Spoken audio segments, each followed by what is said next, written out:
भगवान परशुराम का चरित्र हमेशा से ही रहस्यमय रहा है। जी हाँ, हम सभी जानते हैं कि परशुराम ने महाभारत में भी अहम भूमिका निभाई और त्रेता युग में भी। जी हाँ, जब भगवान विष्णु ने श्री राम का अवतार लिया तब भी उनका उल्लेख मिला, और जब भगवान विष्णु ने श्री कृष्ण का अवतार लिया तब भी परशुराम जी का उल्लेख मिला। और इतना ही नहीं, खुद परशुराम भी भगवान विष्णु के छठे अवतार बताए जाते हैं। तो चलिए आज की इस वीडियो में भगवान परशुराम को जानने का एक प्रयास करेंगे। जी हाँ, बता दें आपको कि ऋषि जमदग्नि सप्त ऋषि में से एक थे। ऋषि जमदग्नि और रेणुका के 5 पुत्र थे, जिनमें से परशुराम सबसे छोटे थे। भगवान परशुराम के 3 और बड़े भाई थे, जिनके नाम कुछ इस प्रकार से थे: रुक्मवान, सुशेषण वसु और विश्वासु। हिंदू पंचांग के अनुसार वैशाख मास के शुक्ल पक्ष की तृतीया तिथि को भगवान परशुराम का जन्म हुआ था। धर्म ग्रंथों के अनुसार परशुराम भगवान विष्णु के 6वें अवतार के रूप में पृथ्वी पर अवतरित हुए थे। आइए अब आपको आगे बढ़ने से भगवान परशुराम जी के नाम का मतलब समझा देते हैं। परशुराम 2 शब्दों से मिलकर बना हुआ है। परशु यानी कि कुल्हाड़ी तथा राम, इन 2 शब्दों को मिलाने पर कुल्हाड़ी के साथ राम अर्थ निकलता है। जैसे राम भगवान विष्णु के अवतार हैं, उसी प्रकार परशुराम भी विष्णु के ही अवतार हैं। इसीलिए परशुराम को भी विष्णु जी तथा राम जी के समान ही शक्तिशाली माना गया है। परशुराम जी के बारे में कहा जाता है कि उन्होंने अपनी माता का वध किया था।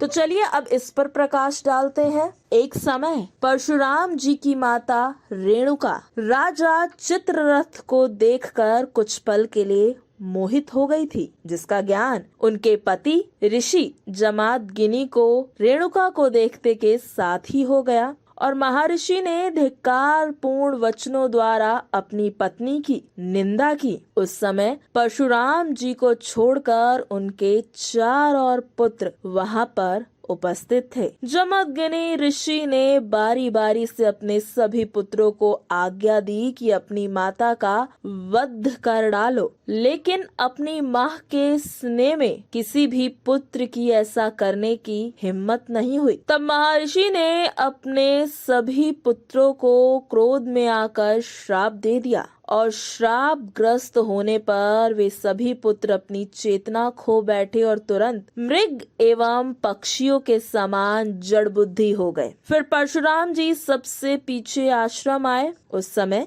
ऋषि जमदग्नि ने उनसे कहा, बेटा, अपनी इस पापनी माता को अभी मार डालो, और इसके लिए अपने मन में किसी भी प्रकार का कोई खेद न रखना। तब परशुराम जी ने पिता के कहे अनुसार फरसा लेकर उसी क्षण अपनी माता का मस्तक काट डाला। इससे महात्मा जमदग्नि का क्रोध तुरंत ही शांत हो गया, और उन्होंने प्रसन्न होकर परशुराम से कहा कि जैसा मैंने कहा तुमने ठीक वैसा ही किया। तुम्हारे भाई इस कार्य को नहीं कर पाए, तो मांगो तुम्हें क्या मांगना है। तब इस पर परशुराम जी ने अपने पिता से कहा, मेरी माता जीवित हो उठे, उन्हें मेरे द्वारा मारे जाने की बात याद न रहे, मानस पाप उनका स्पर्श भी ना कर सके, मेरे 4 भाई स्वस्थ हो जाएं, युद्ध में मेरा सामना करने वाला कोई ना हो, और मैं बड़ी आयु को प्राप्त करूं। इतना सुनकर ऋषि ने अपने पुत्र को तेजस्वी भवों का आशीर्वाद दिया और कहा, तुम्हारी सभी मनोकामनाएं पूर्ण हो जाएगी। तो ये था वो कथन जब परशुराम ने अपनी माता का वध किया।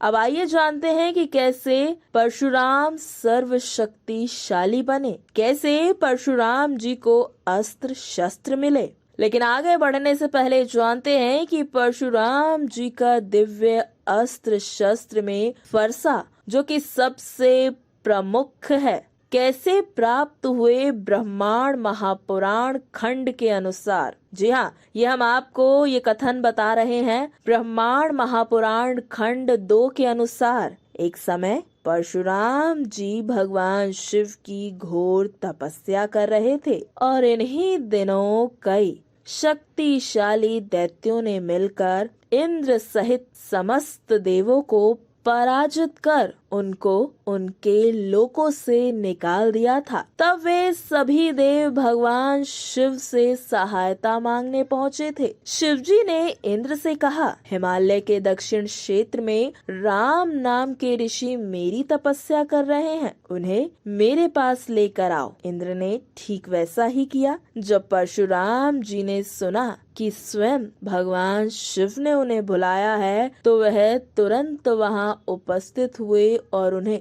प्रणाम किया। तब शिवजी ने देवताओं की पीड़ा परशुराम जी को कह सुनाई और बोले, अब तुम मेरे कार्य को सिद्ध करो और उन्हीं सभी दैत्यों को मार डालो। तब परशुराम जी बोले, अगर शंकराचार्य और अन्य देवों के लिए असुरों को मारना असंभव है, तो वे मुझ अकेले से कैसे मारे जा सकते हैं। मैं तो अस्त्र शस्त्र में भी अनभिज्ञ हूँ, मैं युद्ध कला में विशेषज्ञ नहीं हूँ।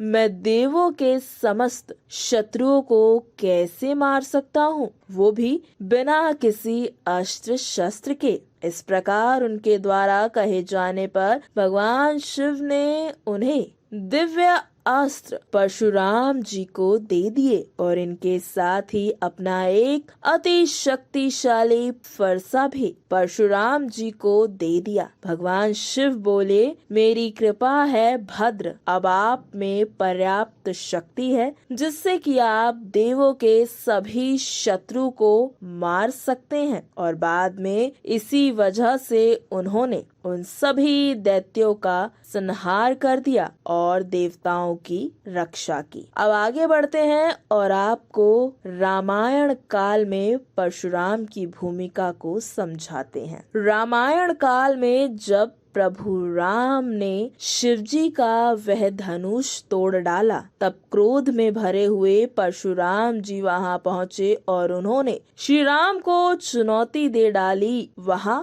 प्रभु राम ने अपने विष्णु धनुष से अचूक वैष्णवास्त्र का आह्वान किया और इसे परशुराम जी की ओर लक्षित कर दिया। वहां परशुराम जी को भगवान राम की शक्ति का एहसास हो गया और स्वयं ही प्रभु राम के आगे उन्होंने समर्पण कर दिया। श्री राम ने परशुराम जी की संपूर्ण तपस्वी योग्यता भंग कर दी थी और उनसे विष्णु तत्व भी ले लिया था। इसके बाद वे श्री राम की आज्ञा लेकर महेंद्र पर्वत पर फिर से तपस्या करने के लिए निकल पड़े थे। अब जानते हैं महाभारत में परशुराम की भूमिका के बारे में। जी हाँ, परशुराम जी महाभारत में 3 महारथियों को शिक्षा देने वाले गुरु थे, जिनका नाम था पितामह भीष्म, गुरु द्रोणाचार्य और सूर्यपुत्र कर्ण को उन्होंने शिक्षा ग्रहण करने के लिए झूठ बोलने पर श्राप भी दिया था।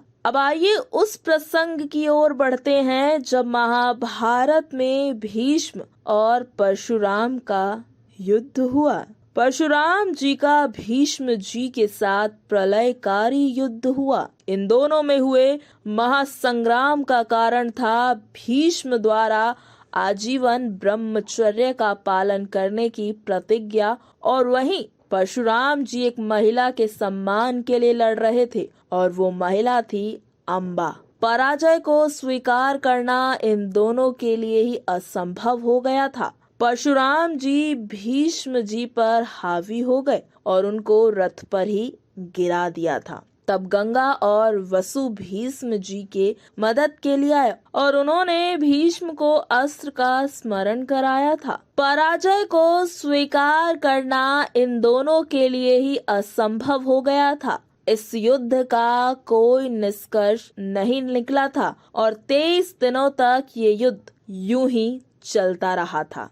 चलिए समापन की ओर आगे बढ़ते हैं और आपको बताते हैं कलयुग में परशुराम की भूमिका। जी हाँ, परशुराम जी को चिरंजीवी यानी कि अमर माना गया है। महादेव द्वारा उन्हें इच्छा मृत्यु का आशीर्वाद मिला हुआ है। कल्कि पुराण के अनुसार वे ही भगवान विष्णु के 10वें अवतार भगवान कल्कि के गुरु के रूप में उपस्थित होंगे और उन्हें युद्ध की शिक्षा देंगे। वे ही कल्कि को भगवान शिव की तपस्या करके उनसे दिव्यास्त्र को प्राप्त करने की प्रेरणा देंगे। तो ये थी भगवान परशुराम की जीवनी के कुछ पहलू। अगर आपके कोई सुझाव है तो आप हमें वो कमेंट के माध्यम से बता सकते हैं।